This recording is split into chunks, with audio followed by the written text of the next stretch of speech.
Good morning and welcome to the First District Court of Appeals. We have two cases that will be argued this morning. The first case to be argued is Selective Insurance versus Bronco Excavating. Mr. Kiefer is here on behalf of appellant. Mr. Glassman is here on behalf of appellee. Mr. Kiefer, you will have 15 minutes to argue this morning. Come on up. Would you like to reserve any of that 15 minutes for rebuttal? 5 minutes, Your Honor. All right, and I will watch the time for you. Whenever you're ready, you may begin. Thank you. May it please the Court, Attorney Darren Kiefer here for Selective Insurance Company, appellant in this case. This is a simple argument that we've raised that 2 does not equal 3. This is a Rule 60B motion that was filed by the appellee. The trial court conducted an evidentiary hearing on March 11th, and in that evidentiary hearing, the court said, I am basing my decision to grant the 60B on 2 factors, timeliness and meritorious defense. There's a problem there. The Ohio Supreme Court has been crystal clear since the GTE test that you must find all 3 elements have been presented in order to grant it, and that if you fail to present evidence of one of those 3 prongs, it is an abuse of discretion for the trial court to grant it. And there is no question in reading the decision from the trial court where he says on page 13, well, I don't know that was done because there's no proof of it, but nevertheless, I'm basing it on 2 issues. So there can be no question that the court consistently throughout the oral hearing and the evidentiary hearing says there is only 2 bases that have been presented to me. In fact, the question of what was done with the complaint to establish excusable neglect was completely argued back and forth between opposing counsel and the court themselves over whether or not there was an email forwarding it or was it there an email forwarding it. And in fact, is counsel's representation that the email was forwarded with the complaint attached sufficient? There was no email. Well, there wasn't one presented at the hearing, but there was representations of counsel that there was an email. Is that enough?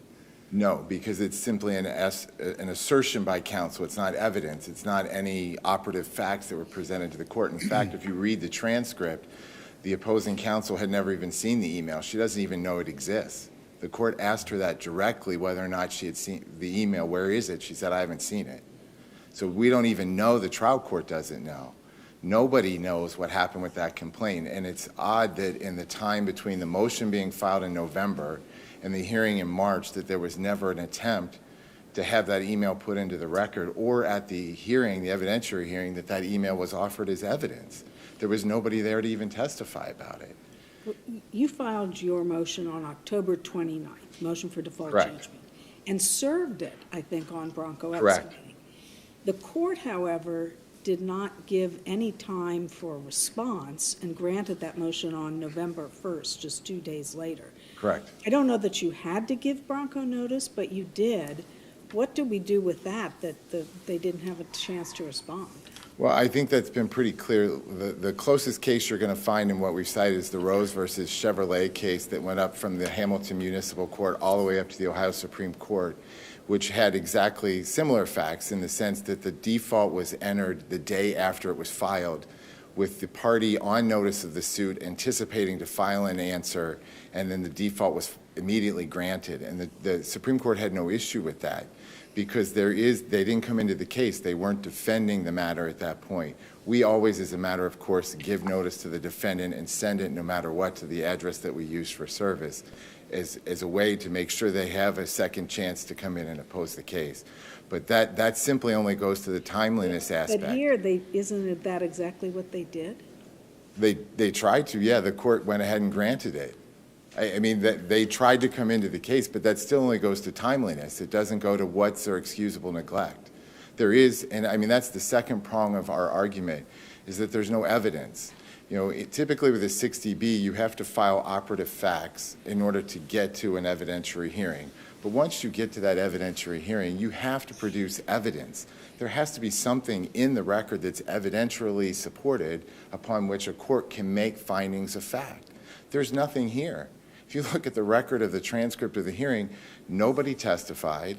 There were no affidavits. There's nobody under oath. The only thing we have is a print screen from the online saying that these 2 carriers could possibly be members of intercompany arbitration and unverified rules of arbitration. That's the only thing submitted. Everything else are vermins from counsel in briefs, which are not evidence. And this court chose to conduct an evidentiary hearing. Once it does that, the burden is on the appellee who's bringing the 60B to actually put in evidence. We don't know that they didn't get the default before it was entered. We know we sent it to them because they put that letter in showing that I had sent them the default motion. We don't know that they didn't get it before the trial court entered it because nobody from Bronco testified to that. There's no fact that. There's nothing in the record that says that other than the statement of counsel saying that and the court taking that statement as true. There's no evidence to that fact to answer from an evidentiary standpoint. So from our standpoint, there's two big issues with this case. One, that it was granted improperly because there's only two of the three prongs present.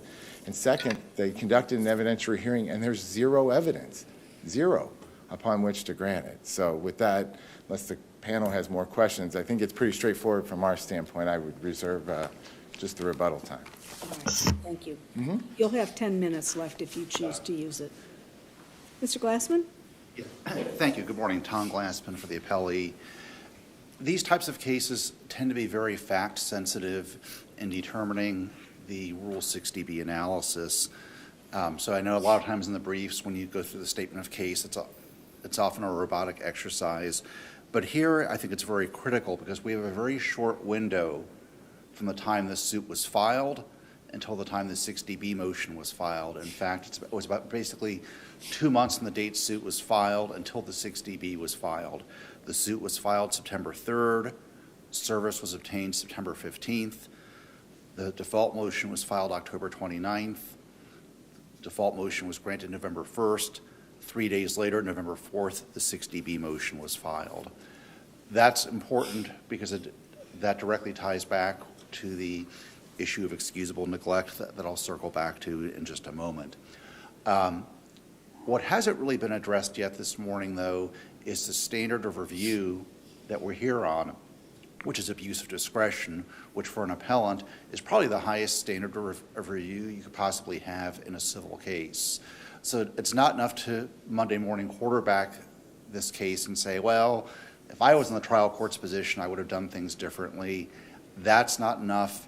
It's not a de novo situation. It's an abuse of discretion.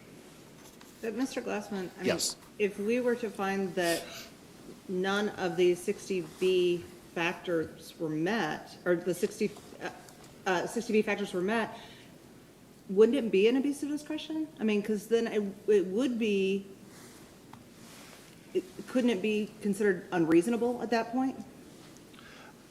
That's a hypothetical that, with all due respect, I don't think applies to the facts of this case, just because when we walk through the elements of Rule 60B and the GTE decision, those were clearly met. Because number one, there's the issue of, is there a meritorious defense? And with that, we don't have to actually prove that we prevail on that defense. We have to just prove that that defense exists. And several meritorious defenses were pointed out to the trial court.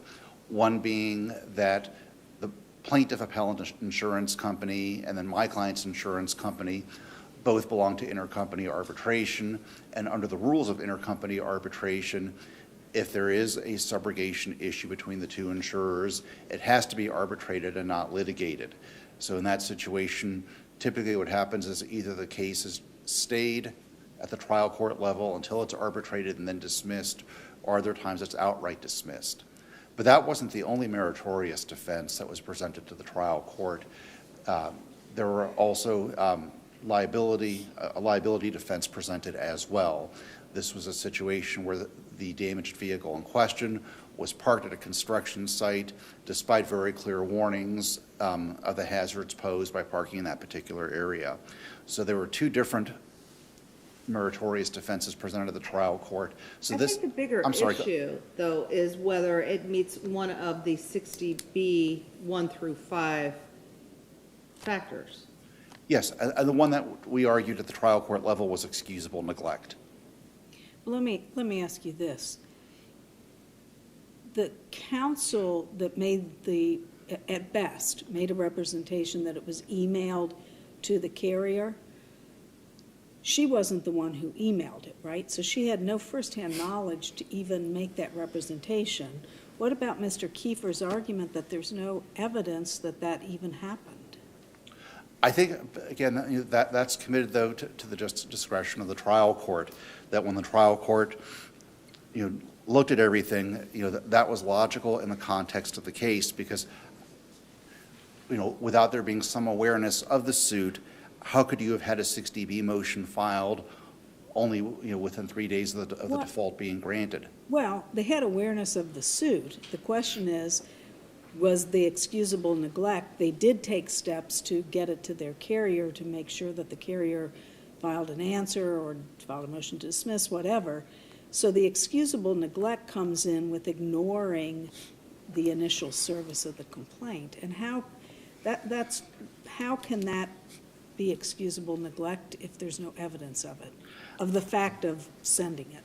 I think the closest case on point factually on this is the Colley case that was cited in our brief, where, again, there was a situation where there appeared to be a miscommunication between a policyholder and their insurer. Just like in this case, there wasn't a dormant period where a judgment or a pending case sat for weeks and weeks or months and months before steps were taken to either try to answer out of time or to get a default judgment set aside. Just like the Colley case, we're talking about just simply a matter of days before steps were taken to address the default judgment and have the case adjudicated on its merits. But there's no statement, for example, that my child was sick and I couldn't get to it, or here's the email proving I sent it on to my carrier, I wasn't negligent, or our mail has been delayed time and time again by the post office, here's an affidavit. I mean, there is nothing in our record to support any of that, is there? You're correct. There is no email in the record. So how, and there's nobody that testified that would have knowledge of it being sent. So what do we do with that? I think the trial court was able to connect the dots, though, looking at the totality of the circumstances, looking at how things unfolded in that relatively short window of time from November 15th, when the appellee was served, until November 4th, when the 60B motion was filed. And, again, the cases do, in our brief, do a juxtaposition of when is neglect excusable and when is it inexcusable. And taking the last one first, when they talk about inexcusable neglect, they talk about a party acting in such a manner that it shows disdain for the legal system, and basically a party who thumbs their nose at the legal system. In contrast, excusable neglect is when a party makes a mistake, but then is taking action in a relatively prompt manner to rectify that error, which is what happened here. Thank you. So I want to go back. I started to discuss the different GTE issues, and I mentioned already how there were two different meritorious defenses that were pointed out to the trial court. The second prong of the GTE test is that we have to show entitlement under one of the elements of Rule 60B. We've already discussed that excusable neglect is what we're hanging our hat on.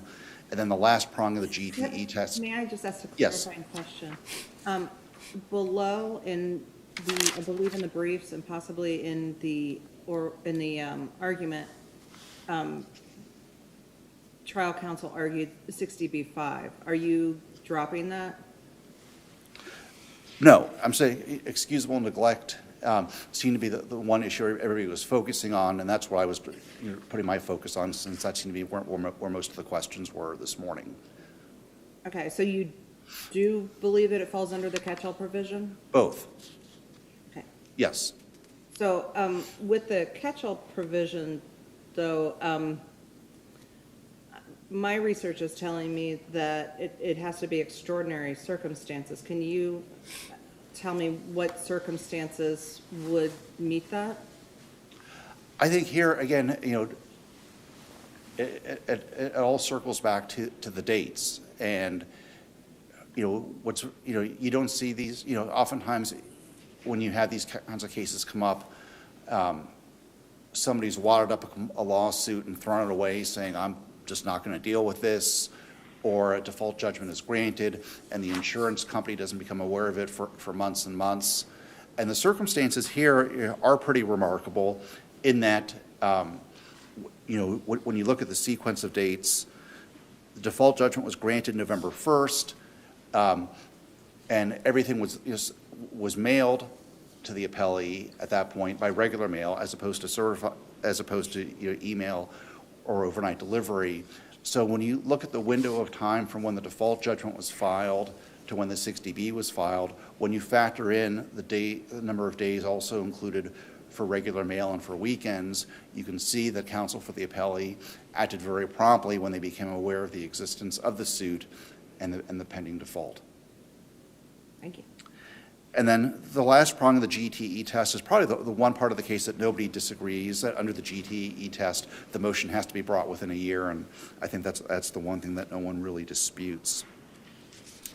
And just a couple other things to wrap up, because I'm sure time is becoming an issue.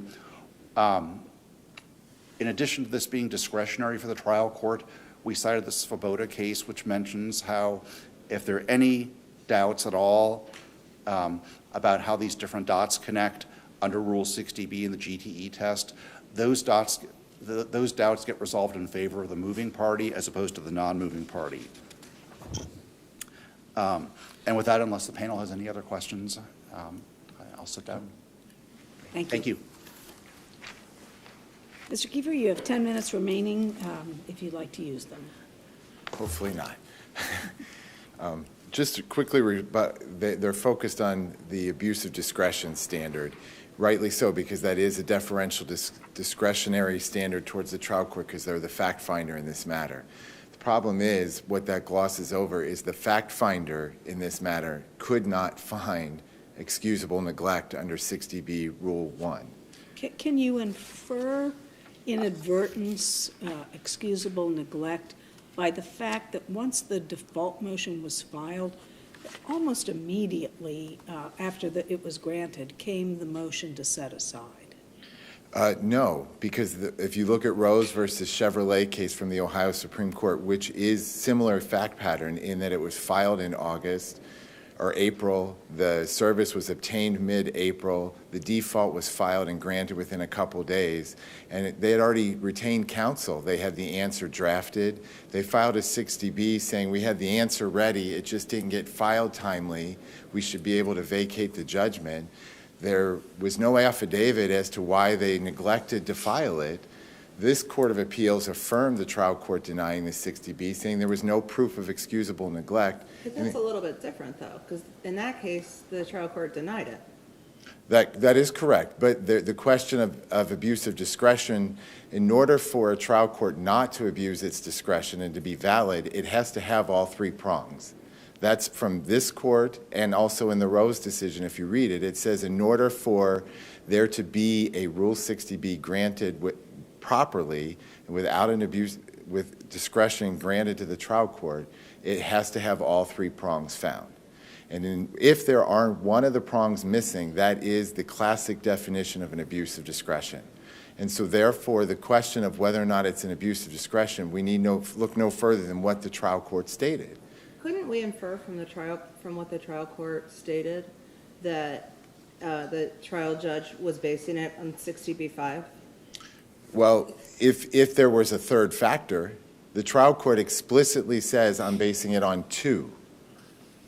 If you read the trial transcript, it says that the assertion from the defendant is that they got a copy of the complaint and they forwarded it to their insurance company. And what I need, it was done by way of email. There's been no email to support it. But then when he goes on to announce his decision, he says, well, I don't know whether that was done or not. Right. Because there's no proof of it. But nevertheless, I'm basing it on 2 issues. Mm-hmm. That 2 issues is the problem. But maybe I'm basing it. Could it be the finding of an excusable neglect? Except then the court goes on to say, number 1, I'm finding it timely, and number 2, I find that there's a meritorious defense.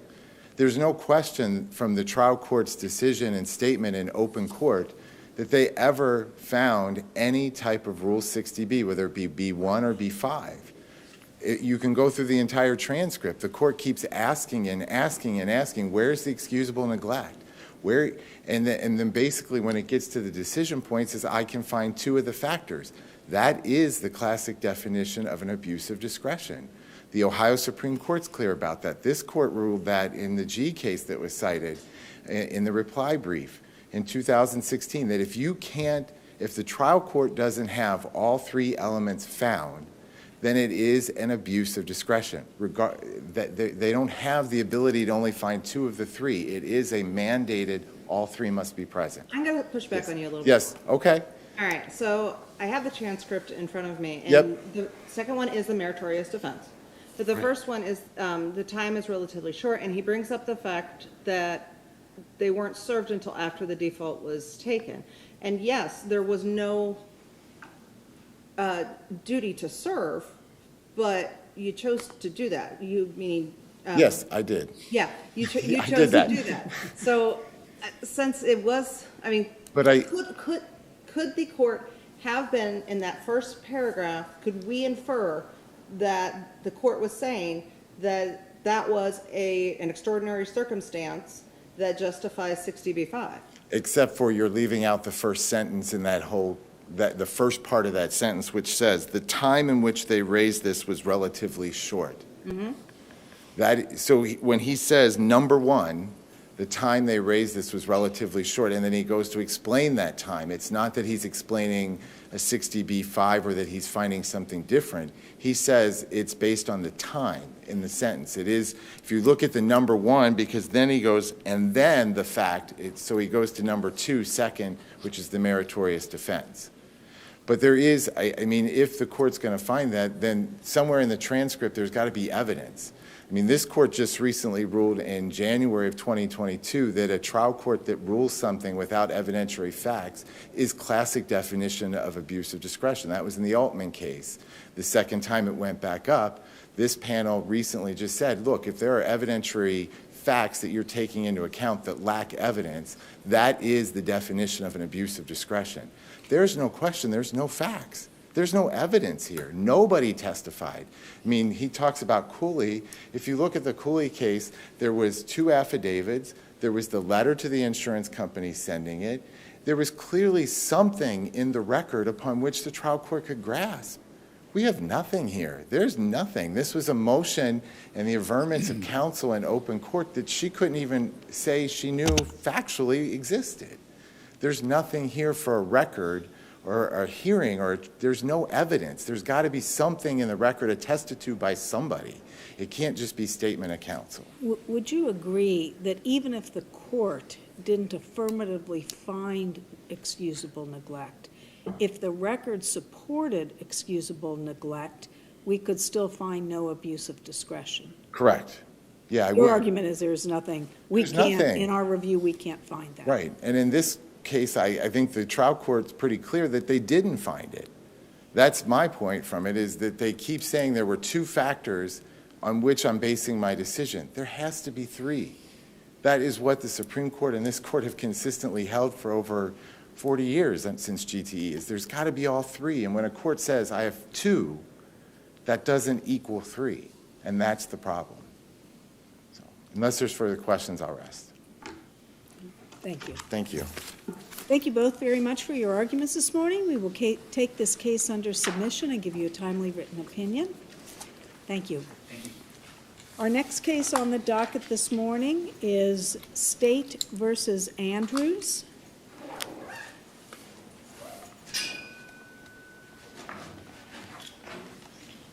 Take your time, Mr. Glassman. I don't mean to rush you.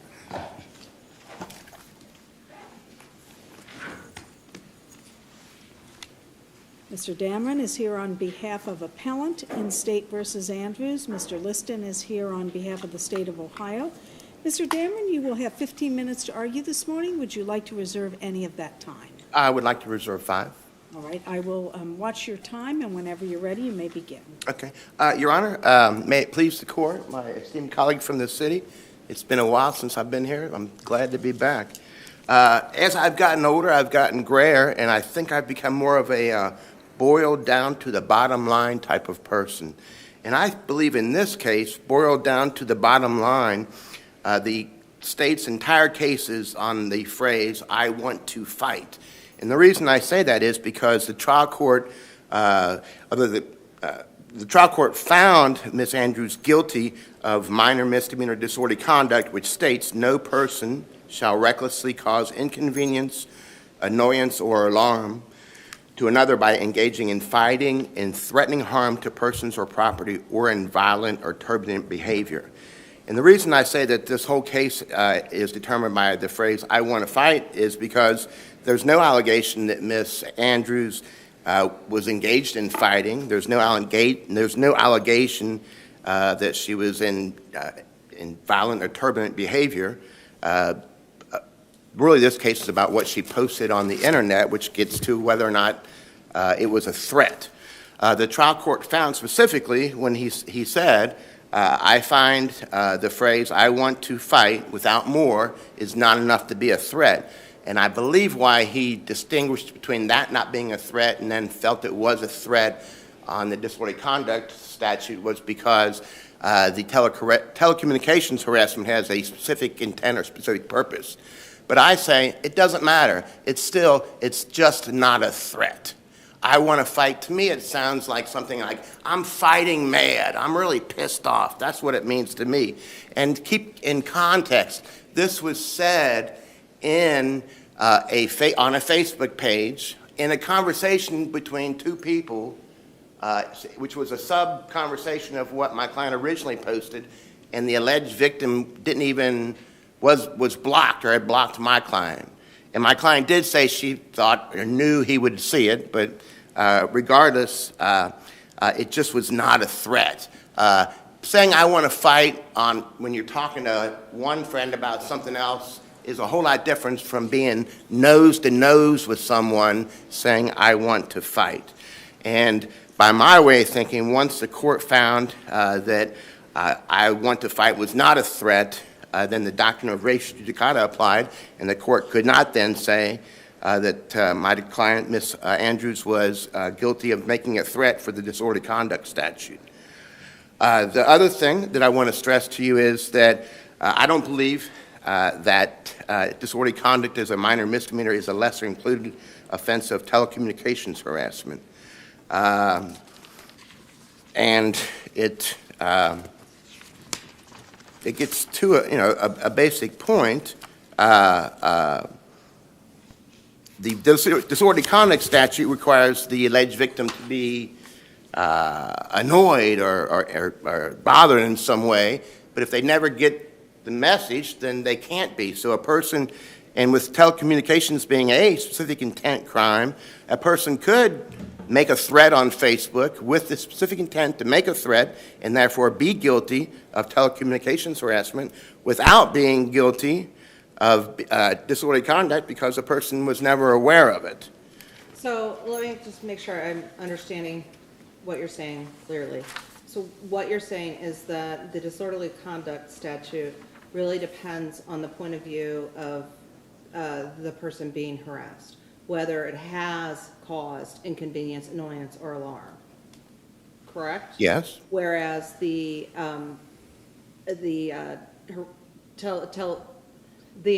harassment statute is whether the person is attempting to abuse, threaten, or harass the other person. So one's more the point of view of the person being harassed, and the other is from the point of view of the person doing the act, correct? Yes, but I would say allegedly being harassed, but otherwise, yes. I'm saying in general. I'm sorry, in general, yes. not I don't mean to specifically be talking about smart your alecky, client. but yes. Okay, so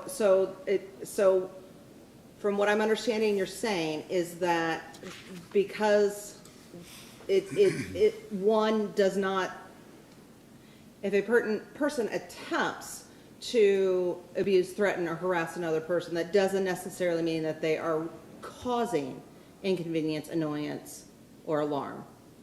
Yes. Okay, thank you. And then the other, I'm Let's take sorry. it back. But even, let's say, even if it was, it still has to be, the conduct has to be engaging in fighting and threatening harm or in violent behavior. Yes. Yes, and I don't believe that there's evidence of any of those things. The other thing that I want to concentrate on is notice. The affidavit and complaint in this case, neither one of them mentioned a threat. They both mentioned a purpose to harass, and they both mentioned Facebook posts. And they mentioned the fact that Ms. Andrews called the alleged victim 8 times, and he didn't answer, and then posted on Facebook that he was a rapist. And so it really wasn't, I don't believe, and I was the trial counsel, that we were on notice that that she was being accused of making a threat, because nothing in the affidavit or complaint said anything about a threat, and it wasn't until the judge found her guilty of the minor misdemeanor disorderly conduct that the threat really came into play. And with that being said, I think I've made all my points, what I wanted to tell you. Do you have any questions? No. Okay, and I'll reserve if I have any more time. You've got 10 more minutes if you want. I'm learning brevity as I get older. Solo wit. Mr. Liston? And if you could, I'm going to ask you to start by focusing in, I'm older too, so I'm focusing in Sure. too.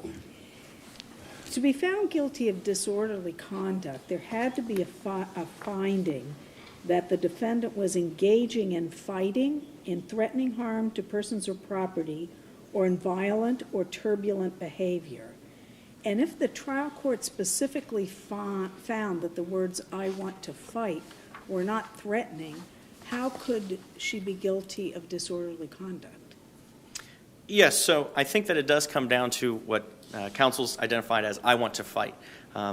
This is, and I disagree, I don't think it's a phrase, I think it's a sentence, it's a full, complete thought put out by Ms. Andrews in this case, and it is surrounded by all the history that came out in the trial court.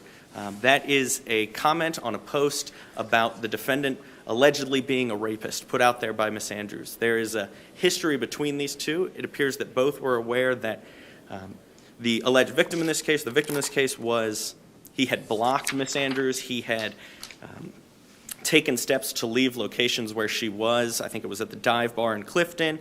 After that interaction, he was assaulted. He accredits that to her because the whole time he's trying to deal with his assault, he's receiving phone calls from her. I'm going to stop you, though, because that all might be true, but the finder of fact specifically found that "I want to fight" was not threatening. I think that, I believe, I know the part you're talking about in his finding. I think what he's saying there, and perhaps I'm being semantic, he's talking about how difficult the specific intent of, with the purpose to harass. He is indicating that it did not happen that way. It was not specific intent. In fact, this is also the finder of fact who does in fact find that the defendant violated disorderly conduct. So he certainly, I think it would be tough to say he doesn't believe it's threatening for this purpose, but that he does for this purpose. In fact, I think he's saying the specific intent here is high. And there's a case that's put out in the trial that makes it even tougher for him to say this is based on there are other reasons to post things online. But he goes on to say she was reckless in the regard that it would cause that type of a person to feel threatened. She was reckless in that regard. And, I mean, that's sort of to her own testimony. She is the one who says, I knew it would get back to him. She tried to send it to him directly the first time. She tried to tag him. It didn't go through because she had been blocked by him. I think that the surrounding facts made it clear it was her intent to get this to him. I don't believe this statement, "I want to fight," was any sort of reflection of frustration at the situation. I think she made it clear in her own testimony she thought this would be read by the recipient. That recipient felt threatened by that. He testified to that effect. And the trial court found that she was reckless in that regard, which would make it, obviously, the disorderly conduct as opposed to the specific intent, telecommunications harassment. So let me just make sure I understand. The court said, keeping in mind that the court has to find guilt beyond a reasonable doubt and that the threat must be made with a specific purpose, my interpretation of a general statement of "I want to fight" without something more specific in this case doesn't rise to the level of threatening. And your argument is that finding is only made with respect to the specific purpose intent of the statute. Yes, I think that, But it could be threatening under the reckless standard of disorderly conduct. yes, and I believe that's what he goes on to say, is that he finds her reckless in that regard. I think that, I don't intend to put words in the trial court's mouth, but I think it's clear from what comes before that line that you just read into the record. He is saying, based on that level, I don't find it threatening to that level. Now, I understand that he did just say, I don't find that threatening. I think that it is evidenced by his action and then finding it threatening under the disorderly conduct statute that it is threatening to that level, to the reckless standard. Let me ask you a question. If I tell Judge Myers that I want to fight Mr. Dameron, or if I just say I want to fight and it's clear it's Mr. Dameron, and then she tells Judge Bach, and then Judge Bach relates it to Mr. Dameron, is that disorderly conduct? Because isn't that what sort of we had here? There's a post, there's back and forth, and then somebody sends it over to Mr. Dameron. Is that disorderly conduct? As far as Mr. Dameron, I don't believe he would be a victim of disorderly conduct there. Now, I suppose if Judge Myers or Bach were alarmed by what you said, it could potentially be. But I think we have more than that here. I think we have bad blood. I think that is in the record. I think that we do not, I believe that a statement can be threatening even if it in and of itself, by itself, I want to fight, doesn't mean a threat. I believe that if there is a history of violence between two people, perhaps every time I wear a blue hat, I beat somebody up, I think the act of putting on a blue hat could be threatening to someone who knows that that would cause me to beat them up. I think that's what we have here. This person has left bars where where Miss Andrews showed up. This person has said, I don't want to talk to you. This person has blocked them on Facebook. And Miss Andrews says, I'm going to try to tag you in this post. I'm going to call you a rapist. I'm going to go into the comments. And that comment was actually about the alleged assault previously. She was calling out Mr. Hayward for bringing assault charges at all out of that. And she's saying, I want to fight. I think it's clear to Mr. Hayward says it's clear to him what that meant.